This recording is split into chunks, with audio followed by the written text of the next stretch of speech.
When it came to the console wars, the Sega Saturn wasn't able to keep up with the Nintendo 64 and the PlayStation, at least in the US, but the library still has a lot to offer. So let's talk about all of the co-op games on the Sega Saturn, but we're just going to talk about the US games for today. The first game I want to talk about is called Amok. This one's basically a vehicle combat game. You can play it in split screen in 2-player co-op. Think of it like Twisted Metal, but underwater. Each level has its own objectives, and it changes up. Sometimes your mech thing is kind of like a submarine, and then other times it has legs and runs around. I found this game to be incredibly hard, and I've never been able to get very far in it, but I definitely need to go back and see if I can get further. But it's definitely worth playing. Area 51. Most people probably remember playing this game in the arcades, but it had a couple of home ports on the Sega Saturn and the PlayStation 1. And from what I can tell, it's pretty faithful to the original arcade version. It has live action actors that are digitized and put into the game. And yeah, visually it does not hold up that well. Everything here looks kind of ugly. It's not one of the best light gun games. This is one that you probably want to play just for the cheesy acting. I don't know about you, but every time I play this game, I shoot every single civilian. Not on purpose, it's just what happens. Astal is a 2D platformer and has a beautiful art style. It's one of the best looking 2D games from the era. And when you play it in 2-player, the second player can take control of the bird, and you each have your own life bar. The bird can be very helpful. He can fly around freely and pick up items, as well as fight. It's not an equal experience between players. He's kind of more of an assist player, but I think this is an assist mode that actually works really well. And if you have the right partner, this could be a lot of fun. Definitely one of my favorite games on the Sega Saturn. Batman Forever, the arcade game. I grew up playing the Batman Forever game that came out on Super Nintendo and Sega Genesis, and that game really sucks. And I'll say that this one is a little bit better than that, but that's not saying much. First of all, it still has the Mortal Kombat-like digitized actors, and it looks really ugly. This whole game visually is very dark, and it's definitely not one of the best beat-em-ups on the Saturn. But I will say it is much better than the previously mentioned Batman Forever games. Bobble, also featuring Rainbow Islands. It's basically a collection of Bobble games. It has the original arcade Bobble, it has Rainbow Islands and Rainbow Islands Enhanced. But the only one that's co-op is Bobble. I don't need to get too into it. If you know Bobble, this is just a port of the arcade version. Contra Legacy of War. So the Contra series is definitely one of those franchises that really struggled to make the transition from 2D to 3D. It's like Konami just didn't really know what to do with this game. That being said, I do think that this game is much better than its reputation. It's basically a top-down shooter, but it's in a 3D environment. The main downside here are the controls. It's just hard to get the hang of it. But once you can figure out the strafing, it does work out a lot better. Just like the other Contra games, this one is incredibly difficult, and I've never been able to get very far in it. That being said, it's far from being the best in the Contra series. I do think it's better than its reputation. Crime Patrol is a full motion video game. This one was never released on Sega Saturn. This one was just a prototype, but it seems to be fully playable. If you don't know what a full motion video game is, this was a gimmicky type of game that came out in the 90s, where basically you get full live action cutscenes that are somewhat interactive. In this one, you are cops. You go into areas where you see criminals and you use little cursors to shoot them. If you don't shoot them fast enough, then you get shot and you die and have to redo that section. Anyways, this game completely sucks. Don't play this game unless you just want to make fun of it. Crimewave is a vehicle combat game that came out exclusively for the Sega Saturn. This one takes an isometric overhead view. I found the controls to be kind of frustrating, but the whole point of the game is you drive around and shoot down all of the enemies. There is an arrow that points you in the right direction, and you can play the game in split screen, but I do want to give a caveat because I'm not really sure if this was intended to be co-op. You can work together to just take out all of the enemies. It kind of feels like you're racing to destroy the enemy vehicles first. I don't know, this one is mediocre at best. Crypt Killer is a light gun shooter. This one completely caught me off guard. I always knew about it, but I never played it until recently. At the beginning of the game, you're able to pick which level you want to play, and then you and your friend team up and shoot all of the various zombies and skeletons and other monsters. And like I said, this is a light gun shooter, and you can play this game either with light guns or just use the cursor and move around and shoot using a controller. Obviously, it's much more enjoyable with a light gun. And although the visuals do look very dated by today's standards, I kind of like the look here. And then between sections, you get a nice little pep talk from this bald bitch. You are most brave. If you can survive this adventure safely. Yeah, I don't know what it is about this game, but I just found it to be really enjoyable and really charming. So yeah, it's one of my favorite light gun games on the Sega Saturn. Darius Gaiden is a horizontal shoot 'em up, and this game has really great visuals as well as some really great music.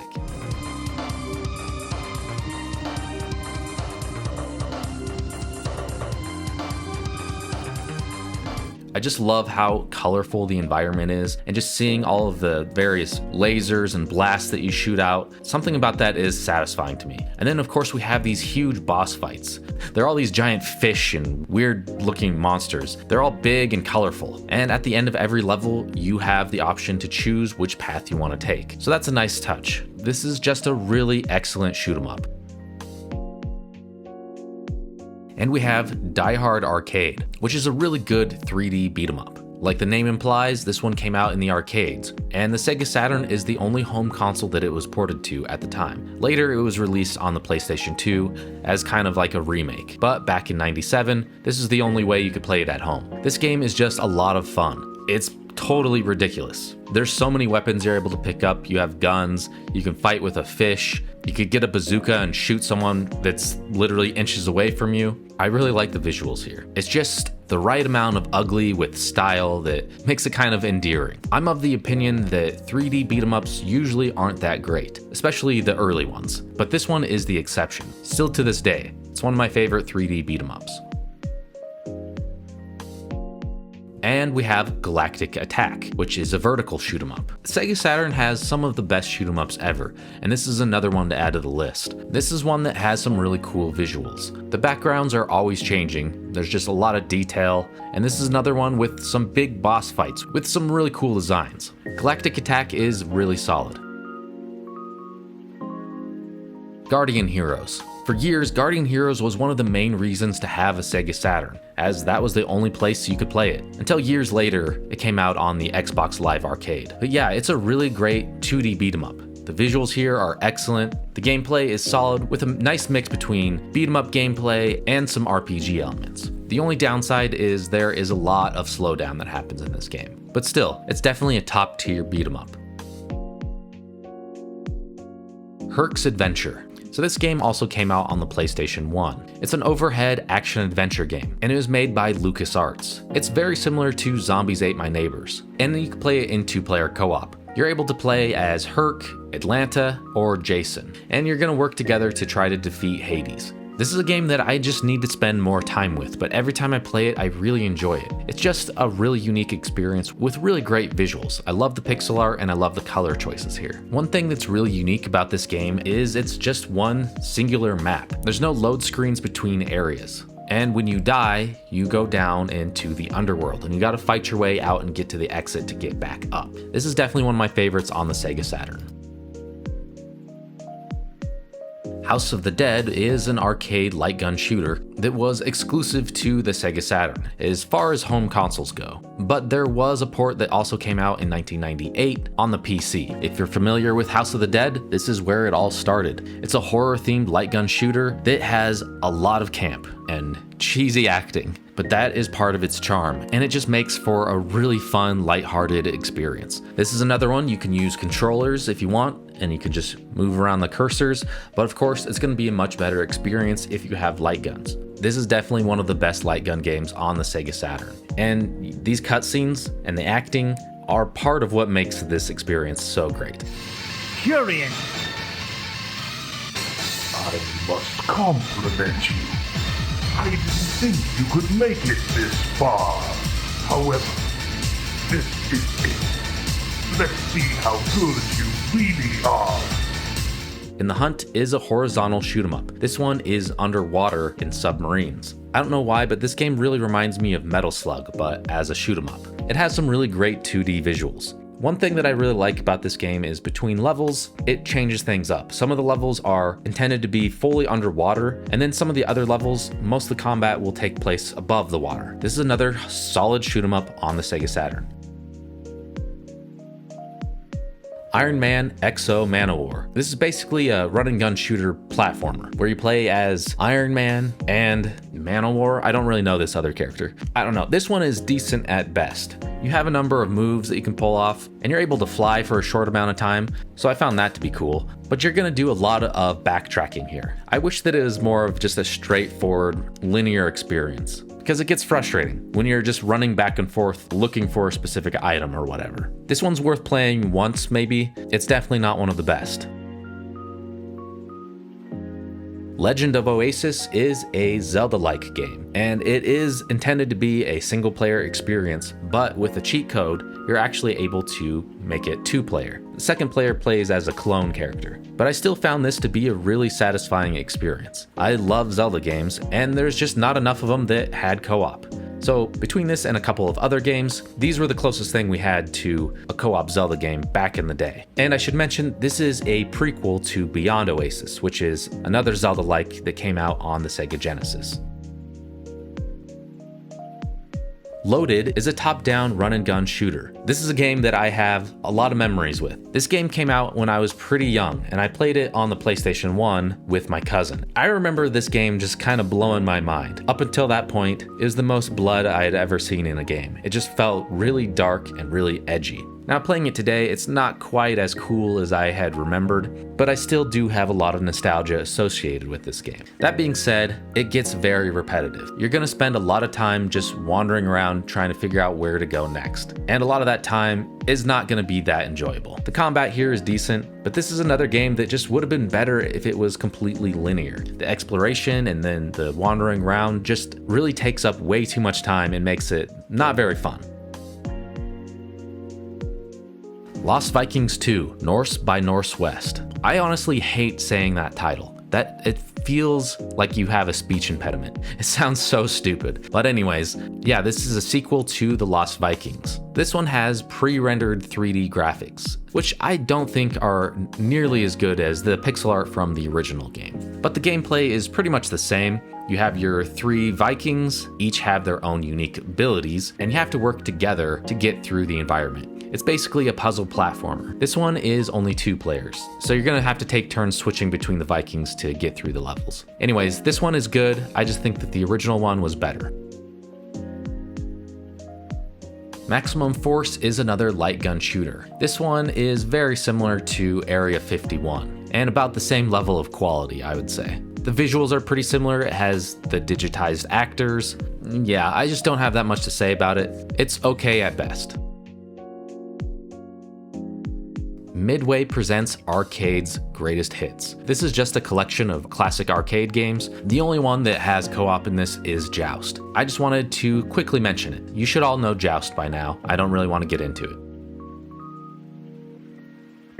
Rampage World Tour. This is a remake of the original arcade game Rampage with some updated visuals. This game was ported to the PlayStation and the N64 as well. If you're not familiar with Rampage, basically you just choose your monster and then you destroy everything in sight. Once you destroy all of the buildings, then you move on to the next city and you continue to destroy all of those buildings. I do really like Rampage, but the older I get, I find it to be less enjoyable.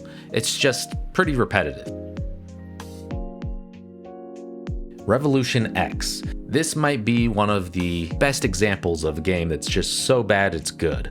Gameplay wise, it definitely sucks. It's kind of like a light gun shooter, but you don't have light guns. That makes it considerably worse as you just move around these cursors. But the best part about this game is Aerosmith is in it for some reason. And it's your job to destroy all these enemies and try to save them. Steven Tyler's acting is just so good here. If you're watching this, then they've taken over. It's up to you now. Find our car and stop the new order.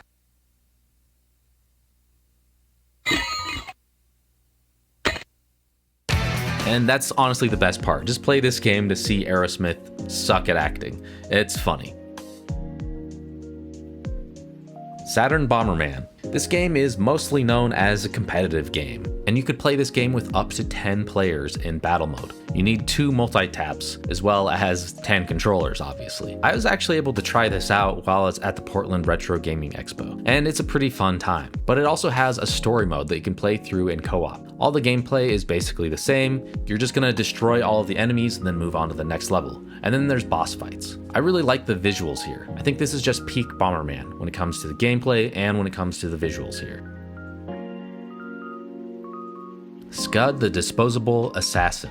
This game is really unique, and you can play it in co-op in 2 different ways. First, you can play just as 2 characters, and when you play it like that, it's just a run and gun shooter. You work together, running side to side, taking out all the enemies. And it's broken up by these other sections where it turns into an on-rail shooter. But the most interesting part about this game is that you can play it with a light gun. So the first player still plays as Scud, but then the second player uses the light gun and is able to just shoot all of the enemies. That's the way that I recommend you play it. It's just really fun and unique. I definitely need to spend more time with it. But yeah, this is one that only came out on the Sega Saturn. Sonic Jam. This is a collection of the Sega Genesis Sonic games. So it's got Sonic 1, 2, and 3, as well as Sonic and Knuckles. There's not much else to say about this game. I don't want to get too into it, but you could use Tails in Sonic 2 and 3 just like the Genesis games. Tempest 2000. This is one of those games that's just so simple but really addicting. If you're familiar with the original Tempest game, it's known as a tube shooter, and you're supposed to use a rotary controller. Basically this dial that you turn to control your ship. Every level is a different shape, and you just basically move around and take down all the enemies coming towards you. And you can play it in 2-player co-op. This game gets really fast-paced, and even though visually it's very simple, the mix between the colors and the soundtrack really help it feel fresh. This is just a really excellent game. 3 Dirty Dwarves. It's kind of like a beat 'em up, but you can only get hit once. You could play this game with up to 3 players, and I think it's one of the best games on the Sega Saturn, although it is very difficult. Luckily though, when you're playing with your friends, if one person goes down, you could just go up to them and hit them, and then they can get back up. I love the visuals here, and they have some really cool animated cutscenes in between levels. But I really need to find 2 friends to play this with and actually sit down and beat it 3-player co-op. And this is one that came out exclusively for the Sega Saturn on home consoles, but there was also a port on PC. I love the humor. It feels like 90s Nickelodeon cartoons. Anyway, this one is highly recommended. Virtua Cop is an early release on the Sega Saturn, and it's very faithful to the original arcade game. The frame rate is solid, and the visuals look about the same. This is another one. You can play it with a controller and just use cursors, or, of course, with light guns, and that's the best way to play this game, obviously. I remember this was the first game I ever saw on the Sega Saturn when I was a kid. My cousin had a Sega Saturn, and I remember seeing the visuals here and it just blew my mind. This might have been my first introduction to 3D gaming. And yeah, it's just a really great light gun shooter. Highly recommended.